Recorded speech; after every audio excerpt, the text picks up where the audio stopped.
Ladies and gentlemen, human beings are an incredibly creative, innovative and successful species. But we can still learn a lot from nature. Our phenomenal and fast development over the last couple of centuries has been based on a very linear model.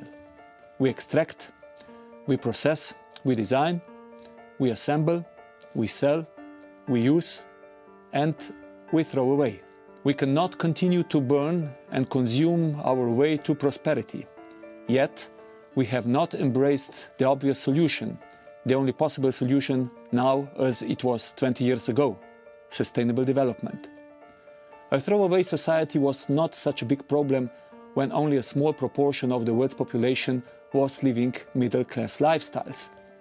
But if 3 billion more people are going to join them by 2030, then the consumer society can no longer be a throwaway society too. That is why resource efficiency, decoupling growth from resource use, is so central to social and economic development.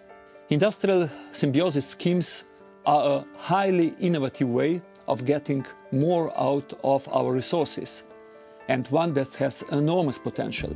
Our roadmap sets the milestone that Europe in 2020 will be a place where waste is managed as a resource, where recycling and reuse of waste are economically attractive options for public and private actors by bringing together such a wide body of experience, policymakers, companies, practitioners, and from around the world.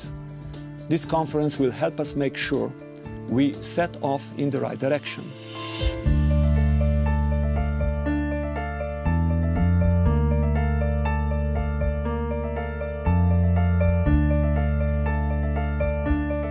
The City Council is extremely supportive of international synergies, which has put together this vital conference. And I'm really pleased to see so many delegates here today. Now, in today's world, the competition and demand for the world's resources, energy, materials, water and food, is clearly intensifying. This is recognised by the United Nations and by the European Commission.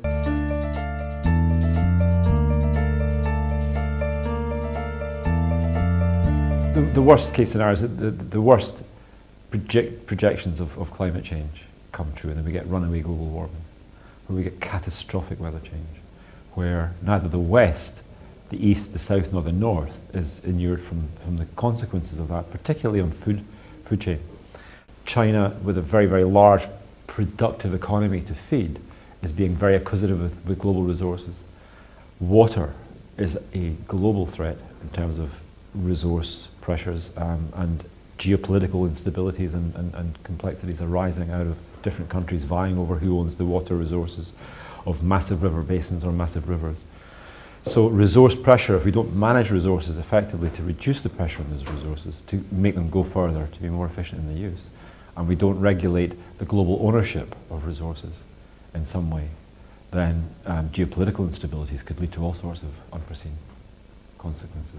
Global warming, I think, is a wonderfully useful hook to get people excited about, well, to get people fearful about what's happening in the future. We're talking about the unsettling of the climate. We're talking about greater climatic instability, of more extremes happening in more places more often. We're not looking at smooth incremental changes that it will be easy for humans to adjust to. We're looking at unexpected events that become more frequent and potentially more extreme. One of them is the climate change impacts on public. Many of the sectors will be affected because of the temperature changes. There will be extreme temperatures, cold and low temperatures. So this is a big problem. But right now, our main concern is in terms of the water. The next decade is crucial. If by 2020 we haven't got policies in place to provide for sustainable consumption patterns so that there's enough food to feed everybody, if we don't have those policies in place by 2050, when we're looking at a population of 9 billion, I think we're in trouble. Finite resources that we depend so heavily on is far, far more significant, in my view, than global warming. The doomsday scenario, I think, for the UK is that if we don't keep pace with technology and with know-how, we will fall behind the developing nations who, as we've seen at this conference, are very dedicated to eco-efficiency and resource efficiency. The next 5 years, 10 years is critical to us because there's a hesitation about investment because of the financial situation in Europe. And in China and India, which have approximately 10% growth still, we have zero growth. There's a greater willingness to invest. So where will you be in 10 years' time if they continue to invest and we don't? You fall behind. I think we have two choices. We can either get very depressed or we can get on with it. And that's what we're about. It's about getting on with it. And we found that the people we gathered together are committed, enthusiastic, and very positive about what we can do about that situation.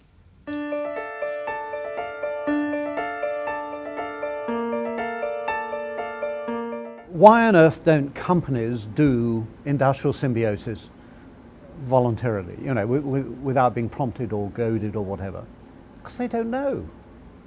You know, I spent 20 years finding uses for industrial waste, and somebody said one day, oh, that's industrial symbiosis. Back in 1999-2000, we were paying £46,000 to get rid of our waste. Last year, we had our best ever year of selling through developing this waste to product program over 10 years, and we made £59,000 from selling waste. The waste that came in, what we decided about that was there's resource value that we were just throwing away. And we could take that and make money from it. And more of that waste that we treated as rubbish, we could develop into a product. Industrial symbiosis means if you generate a lot of waste, and you should know where the waste to go, and you should find the right direction to send the waste to the other companies, let the other reutilization company to reuse this waste. That is industrial symbiosis. But I think the more important thing is they should have the eco-design in the beginning. Resource efficiency, doing things more efficiently at lower cost, is a straight line business benefit. So it's not just some kind of sideline environmental issue, it's a mainstream business competitiveness issue. An increased pressure to look for new sources of growth, to look for growth wherever possible. Economic difficulties and the environmental difficulties are motivating people to look more and to go more, look for more sources of growth, and that is feeding into resource efficient growth, hopefully. Industrial symbiosis is a good idea. It's a very good idea. The only issue might be most countries don't have like the NISP program, so there would be a very huge need to recognize a facilitator who will be like a middle person who can be trusted in between companies. The best person that could do that is the government. By bringing practitioners together from all over the world who are operating within different models of industrial symbiosis, we're able to share best practice and improve our own models of industrial symbiosis by learning of each other. And governments now can take the best of industrial symbiosis and roll it out across the world. We found now that almost irrespective of the type of economy, it works.